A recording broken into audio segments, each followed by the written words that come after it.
Assalamualaikum warahmatullahi wabarakatuh. Hai, nama aku Rindiani Dewi.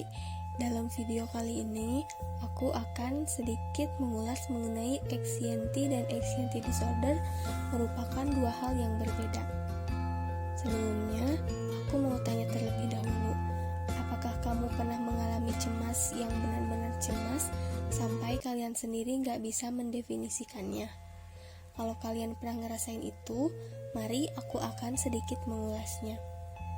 Sebelumnya, aku mau mengingatkan bahwa kita jangan pernah menyepelekan apa yang orang lain rasakan atau alami, karena respon setiap orang terhadap stres itu berbeda-beda. Karena kecemasan ini berkaitan dengan rasa takut. Rasa takut ini adalah sebuah emosi, dan Allah akan menguji kita dengan emosi kita. Kesedihan dan kecemasan adalah bagian dari kehidupan yang kita jalani ini. Perasaan tersebut merupakan emosi alami yang Allah ciptakan pada diri kita. Semua orang mengalami perasaan ini, bahkan para nabi pun mengalami kesedihan dan kecemasan. Namun, perlu diingat bahwa apakah kamu yakin kamu mengalami gangguan kecemasan, bukan cemas biasa? Karena kecemasan dan gangguan kecemasan ini merupakan dua hal yang berbeda. Cemas adalah respon yang diberikan tubuh ketika kita menilai kejadian ini adalah hal yang berbahaya. Makanya ketika kita merasakan cemas, jantung kita merespon dengan detakan jantung yang lebih cepat, berkeringat, gemetar, sulit konsentrasi, dan cenderung fokus pada hal yang negatif. Nah, inilah yang dinamakan dengan cemas.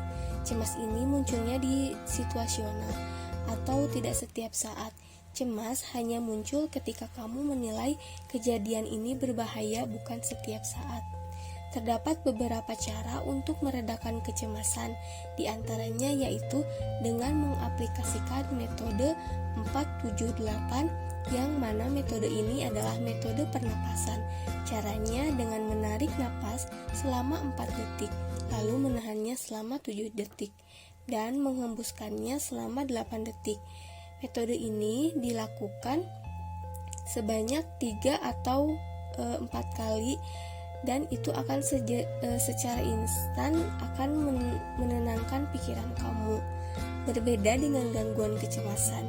Kalau gangguan kecemasan itu adalah gangguan mental yang sangat serius dan salah satu penyebab disabilitas terbesar. Gangguan kecemasan periode rasa cemasnya itu menetap minimal 6 bulan dan disertai juga dengan ciri-ciri yang lainnya. Jadi, seringkali cemas itu terjadi setiap saat tanpa ada kejadian yang jelas yang membuat kita merasa cemas. Orang-orang yang mengalami cemas biasanya akan terus merasa cemas tanpa sebab yang jelas.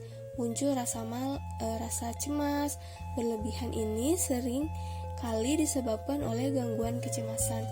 Orang yang mengalami kecemasan berlebihan kerap kali merasa khawatir dan takut yang berlebih secara terus-menerus. Seiring berjalannya waktu, gangguan kecemasan ini bisa bertambah parah dan mengganggu kualitas hidup penderitanya.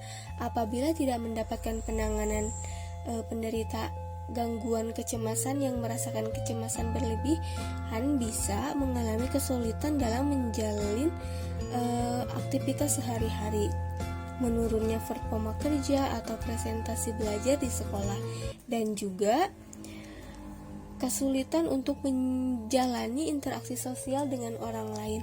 Terkadang rasa cemas juga bisa muncul akibat fear of missing out atau yang disebut dengan FOMO. FOMO merupakan kecemasan terus-menerus ketika tahu orang lain sedang mengalami hal yang menyenangkan dan kita tidak ada di situ atau tidak terlibat di dalamnya. FOMO membuat kita fokus pada apa yang terjadi di luar sana daripada sepenuhnya hadir dalam pengalaman di depan mata. Orang yang FOMO cenderung sering memeriksa feed medsos, teman, dan keluarga agar tidak kelewatan apa yang terjadi dalam hidup mereka.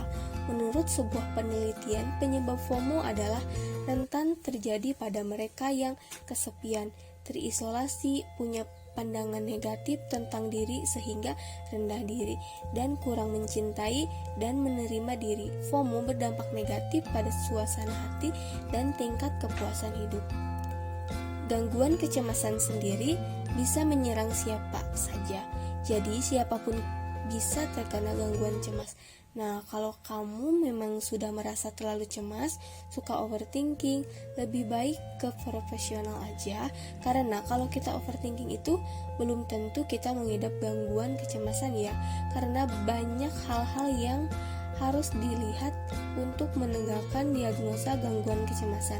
Jadi, ketika kamu merasakan kecemasan yang berlebihan, jangan mendiagnosa sendiri. Lebih baik kamu ke psikolog atau ke psikiater, karena itu nanti kita bisa melihat lewat kuesioner seberapa tingkat kecemasan yang sedang kamu alami. Dan tentunya hal yang lebih detailnya yang lainnya hanya bisa ditentukan oleh psikolog atau psikiater. Jadi ketika kamu merasa cemas, bukan berarti kamu mengidap gangguan kecemasan. Sekian